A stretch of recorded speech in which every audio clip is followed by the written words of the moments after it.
بيوم هاتين waxaan u malaynaa arrintan meesha maanta la iskugu imaaday waa arrin aad iyo aad muhiim u ah Soomaalida waxay ku maamahdaa balaaya daan la qabtay leedahay ma ogi daba la qabto ma laha micnaha intaysan ku soo gelin intuusan ku imaanin dhibka inaad ka hortagtid ma ogi mar hadduu micnaha ay ku dhaafto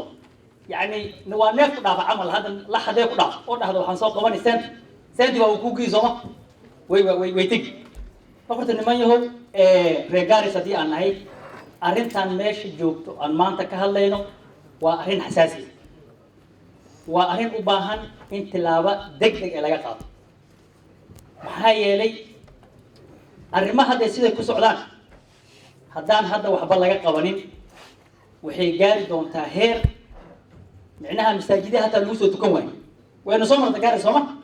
حتى وقت وحاجة تجارس والله سقطان واجي قرحية فرها بدنا أي ماشي كده عجبتي صلاة الصبح يعيش مساجدها لوسو تكون جري تيم مركينا هذا ديب أولا وانا مرة من عنك وحنا ربنا دي شو جارسها كاونتي وهيكرت تنتهي كينيا أنا كحكم كأهوس إمانة وحكم كينيا ninkii doonaya markii inuu la imaado xukun kale ama nidaam kale waa inaan iska celina waa in aan ka hortagnaa waa in aan u sheegno xuduudda Kenya waxa laga maamuli karaa Kenya meel kale laga maamuli karo dadkan marka anaga hadda nagu soo duulay oo noo yimid waa dad fikrada kala qaldan oo anaga aan fahmaynin wata way ma kastaanadi iyo dadkii aha wax ma garataday duufsan hayaan dhibaatada ugu weyn oo na haysta iyadoo way sida hadda uu sheegay majority leader suuragal ma ahan micnaha nin jilib ka imaaday ama ka imaaday maxaa la dhigi jiray uu samareeb ama meel maxaa la dhigi jiray aniga weliga ma ana tagi intuu ka soo tago sareedo soo heebsado kamuuday tago dhicisho tago micnaha suuragal ma aha marka waxa loo baahan yahay dhibaatadan ayada hadaan ka hortagi waayno khaasatan arinta dadka reer gaaris ama dadka anaga aan dhalnay ee arimahan ku jiraan dhibaato badan bay keenay dhibaatada Kenya ka maxaa kamid ah dawladda Kenya hadda sidaad maqlayseen micnaha waxyaalaha afka lagu hayo oo u badan baa waxay tahay dadka reer gaaris ama Soomaalida arinta wax bay ka ogyihiin أنت أفكار لو هيا لا صعدة وزيرك تعليم تما جوها أنت أقوها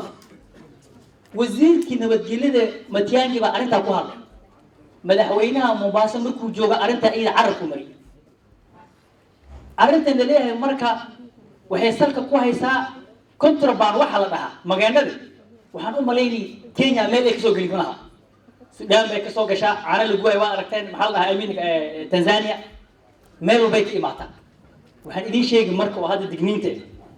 dawladda wax walba ka soo kala hadii la dhaho operation hala soo bixiyo micnaha shaqada waxay noqoni dabkii uu munaafiq shiday yaa muumin ku gubtay noqoni ma kala garanaysa dadka nin walba oo loo imaado waa la dili gabadha la dili wiilka la dili odayga la dili xitaa chiefofka iyo dadkii dawladda u shaqeynay ama county ama national government ayaa la dili anaga marka waxaan u baahanahay waxyaalaha dhaxdaanada ku jira horta iska saar aan iska saarno walaal dawladda waxaan ka codsan lahaa in shifta noola hagaajiyo hanoola hagaajiyo shifta waan maqashaan meesha la dhahaa dhuuso mareeb iyo gobolada dhexe Soomaaliya intay isku tashadeen baa waxay la hagaajisay wax la dhahaa macuisley Soomaaliya maqlay waa dad macuisay xiran oo qori wato macuisley baa la dhahaa anaga marka hadda كنت مركز أسكت شغلنا أسكت ثانيا كينيا إني دمت ديار وما إني دمت ديار وما وأنا كفكرة إنه ما أعرفي حتى كتب جامعة بوجو وما أعرف وحلا فرض عدوك أدوي وأفهم تنظمه مركا بالك أعرف يجي يقول بصدق وإيش والله بنادي أنا كم محارم أمريكا وحلا دولة أوش وأنا مش هنا دولة تكومبينيشن كميتها أنا كم معزلي بحرنا معزلي أنا ولا سمع عنك محايا لي حتى دبعتك فكر كوب كوس عضاء وريقه باترون سمايه oo meel walba tagaa loo baahan marka arrintaa maxay hadda waxba nooma dhino iskuullihii Mandera Wajeer Garis iskuul maanta macallin uu joogo ma laha waa la soo wada xidhay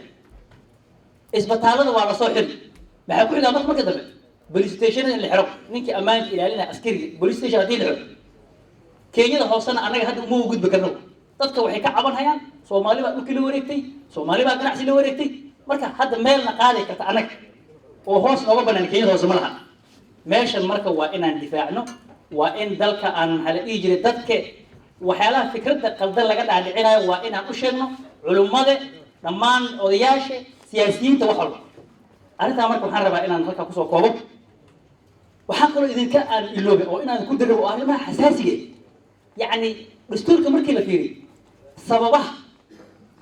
معناها county government ka ay oolan wareegi karto dawladda dhexe waxa kamid ah nabadgelyo